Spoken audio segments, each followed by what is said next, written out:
Welcome, dear listeners, to The Scandals of Oakmore. Our story takes you to the remote village of Oakmore in the rural Southland of 1967, a place where life's unpredictability unfolds in the most extraordinary ways. This is a tale of unimaginable tragedy, relentless love, and the depths to which human connection can reach in the face of adversity. Follow the journey of Rose, a resilient mother, and her son, Bruno, whose lives are upended by a devastating accident. As they navigate the aftermath, they form an unconventional bond that challenges our understanding of love, necessity, and morality.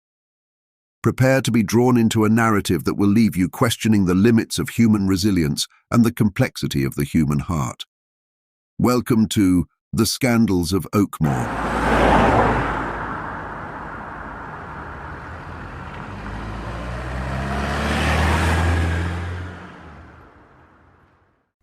In 1967, in the remote village of Oakmore, nestled deep in the rural Southland, lived a small, close-knit family of two, a mother and her son. The father had tragically died in a car accident a few years earlier, leaving an irreplaceable void. Rose, the mother, was a resilient yet weary 47-year-old woman. Her son, Bruno, was a reserved 30-year-old who bore the weight of their misfortune. The family had always been deeply traditional, their lives intertwined with routines and quietude. The late Mike, Rose's husband, had been the heart of their household, a vibrant and outgoing man with a wide circle of friends. In stark contrast, Rose and Bruno were introverts, finding solace in each other's company and shunning the bustling social world that Mike had thrived in. After Mike's untimely death, the family's financial stability crumbled. Mike had been the breadwinner, and without his income, Rose and Bruno found themselves adrift in a sea of uncertainty. Desperation gnawed at them as their savings dwindled and their future grew bleaker by the day. Rose's eyes, once filled with warmth, now reflected a perpetual shadow of worry. Bruno, at the tender age of 24, was forced to abandon his dreams and seek work to support his mother. The area was primarily agricultural, and the nearby farms offered the only hope for employment. Bruno's hands, unaccustomed to hard labor, became calloused and rough as he toiled under the scorching sun. Each day was a battle, not just against the physical demands of farm work, but against the gnawing fear of failure. Their home, once a sanctuary, now felt like a prison. The walls seemed to close in on them, and the silence grew heavy with unspoken fears and uncried tears. Rose often sat by the window, staring out at the fields that had claimed her son, her heart aching with a mix of pride and sorrow. She longed for the days when Mike's laughter would fill the house, when Bruno's eyes sparkled with dreams, not dread. The nights were the hardest. Bruno would return home, exhausted and defeated, and the house would be plunged into an oppressive stillness. The ticking of the clock echoed like a countdown to an uncertain future, each tick a reminder of their precarious existence. Bruno would lie in his bed, staring at the ceiling, his mind a whirlwind of worries. Would they have enough to eat tomorrow? Could he keep up with the back-breaking work? And above all, could he protect his mother from the harshness of their new reality? Rose, too, was haunted by her own demons. Guilt gnawed at her for relying so heavily on her son, for not being able to provide the life she had envisioned for him. She would often wake in the middle of the night, tears streaming down her face, as memories of Mike's laughter turned into echoes of what they had lost. Their story was one of quiet desperation, of love and sacrifice, of dreams deferred, and a future that seemed to be slipping away. In the shadows of Oakmore, Rose and Bruno clung to each other, their bond the only light in a world that had grown increasingly dark. And yet, even in the depth of their despair, there was a glimmer of hope. For as long as they had each other, they knew they could face whatever came their way. Bruno continued to toil on the farm for 4 grueling years. On the cusp of his 28th year, a spark of hope entered his life when he met a young woman and soon fell in love. For a brief moment, it seemed like a ray of light had pierced the perpetual gloom of his existence. He dreamed of marrying her, believing she could be his anchor in the storm. However, the newfound love came at a cost. Rose, his mother, began to notice troubling changes. Bruno, once diligent in ensuring their household had all the necessities, started struggling to afford even the basics. Groceries, food, everything became a stretch. The dates with his girlfriend drained his meager earnings, and Rose could see the strain it put on their already fragile finances. The relationship, beautiful yet burdensome, lasted a mere 4 months. Under the mounting pressure from Rose, who feared for their survival, Bruno reluctantly ended it. The house returned to its oppressive quiet, but now with an added weight of lost love and lingering resentment. As Bruno entered his 5th year on the farm, life seemed to trudge on with its relentless hardships. Then came the day that would shatter their world beyond repair. The food processing machine Bruno operated jammed, its usual hum falling silent. Without a second thought, Bruno moved to check the blades, suspecting a simple obstruction. Time seemed to slow as he reached into the machine, the air thick with an ominous tension. Suddenly, the blades roared back to life, a monstrous mechanical howl. Before he could react, they bit into his arms, tearing through flesh and bone with merciless precision. The pain was immediate and excruciating, a searing agony that shot through his body and echoed in his screams. His employer, horrified and disbelieving, acted swiftly. Bruno was rushed to the hospital, his life hanging by a thread. Blood soaked the soil and machinery, a grim testament to the catastrophic accident. At the same moment, another driver sped to fetch Rose, who was oblivious to the nightmare unfolding. When Rose arrived at the hospital, she was greeted by the sight of her son, pale and unconscious, bandaged stumps where his arms had been. The room spun around her as she collapsed into a chair, her cries piercing the sterile clinical silence. The future they had clung to, fragile and uncertain, was now shattered beyond recognition. Rose's mind raced through the implications. Bruno, her strong, capable son, was now crippled. Their already precarious existence had plunged into a dark abyss. The doctor's words, though sympathetic, offered little comfort. The accident was unprecedented, a freak incident that defied all odds, and left Bruno's life irreversibly altered. The weight of their plight pressed down on them like an iron shroud. Rose was consumed by a whirlwind of grief, anger, and helplessness. Bruno, once her pillar of strength, was now broken. The farm, their lifeline, had transformed into a harbinger of despair. The small village of Oakmore, with its quiet fields and whispering winds, now seemed to echo with their suffering. The days that followed were a blur of hospital visits, medical bills, and the suffocating realization that life as they knew it had ended.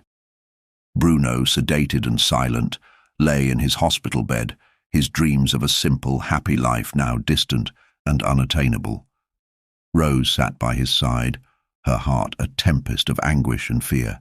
Their bond, once their only source of light, was now a shared burden of unimaginable sorrow, and in the shadows of their pain, the future loomed dark and uncertain, a harrowing path they would have to navigate together, with no end in sight. The employer's insurance scheme paid for all of Bruno's medical bills, and since his injuries rendered him unable to work, the insurance would provide a lifelong salary. In 3 years, when Rose turned 50, she would also receive a welfare government security fund. Despite the financial support, the emotional and physical toll on both Rose and Bruno was immense. Bruno's arms had to be amputated at the shoulders due to the severity of the damage. After 4 long months in the hospital, he was finally discharged to the care of his mother. The home that had once been a haven now felt like a confinement of relentless care and overwhelming responsibility. Rose faced an extraordinary burden, as Bruno was entirely dependent on her for his every need. He couldn't eat, go to the bathroom, brush his teeth, or perform any basic function without her assistance. Rose's days were consumed by the exhaustive routine of caring for her son. She fed him, bathed him, helped him with the most intimate tasks. For over 4 months she managed alone, her love and dedication pushing her beyond the limits of her strength. The physical demands were grueling, but the emotional strain was even more profound. Each day she watched Bruno's despair grow, his frustration at his helplessness manifesting in silent tears and a haunted, distant gaze. As time passed, the situation became even more unbearable. The natural desires and needs of flesh persisted, and Bruno, in his state of disability, found it impossible to form any romantic relationship. Meanwhile, Rose's life had become an endless cycle of caregiving, her own needs and desires buried under the weight of her son's dependence. Their bond, forged in shared sorrow and unwavering love, began to transform into something far more complex. The daily routines of bathing Bruno, helping him with the most private of tasks, created an intimacy that neither could escape. Rose's hands, which once gently caressed her son's hair in moments of motherly affection, now lingered with a different kind of touch. The boundaries blurred, and they both felt an unspoken connection that defied their previous roles. Bruno's dependency and Rose's unwavering care led to a new and forbidden closeness. The unthinkable happened as their emotional bond grew into a physical one. It was a secret they both understood they must carry to their graves. The guilt and shame were overwhelming, yet the convenience of their new relationship provided a strange solace. For Rose, it alleviated the discomfort of bathing and cleaning her adult son in such an intimate manner. For Bruno, it was the only semblance of affection he could receive. Their once cozy home now held a dark secret, a twisted reflection of their love and despair. Each day was a constant reminder of their shared sin, yet they continued to live this double life, driven by a desperate need for connection and understanding. The village of Oakmore, with its quiet fields and whispering winds, now seemed to close in on them, the weight of their secret pressing down like an invisible shroud. Rose and Bruno's lives were a paradox of devotion and taboo, their love a complex tapestry of sacrifice and forbidden desire. They lived in the shadow of their secret, each day a delicate dance of maintaining appearances while hiding the truth that bound them together in an unbreakable, tragic bond. As months turned into years, the unusual relationship between Bruno and Rose solidified into a routine they both accepted and even found solace in. Sharing the same bed, their bond evolved into a fully intimate boyfriend-girlfriend relationship. Rose, who had initially been torn apart by the moral and ethical implications, eventually embraced the situation. Loneliness had crept into her life long before Bruno's accident, and the intimacy they shared now filled a void she hadn't realized was so deep.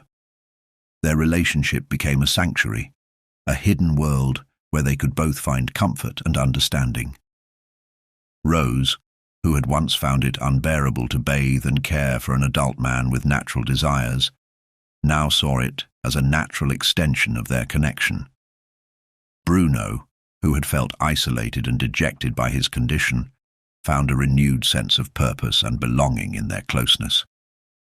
The secrecy of their bond added a layer of intensity to their lives.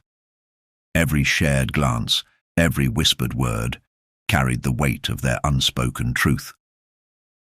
This tragic relationship started when Rose was bathing Bruno. She began to kiss him after noticing his physical reactions whenever she touched his private parts during bathing. They were bound by a love that defied societal norms, a love that was their own private rebellion against a world that had taken so much from them. Financial stability, provided by the employer's insurance and Rose's impending welfare government security fund, meant they didn't need outsiders. Bruno no longer yearned for a girlfriend, and Rose had no need for a boyfriend. They were each other's everything.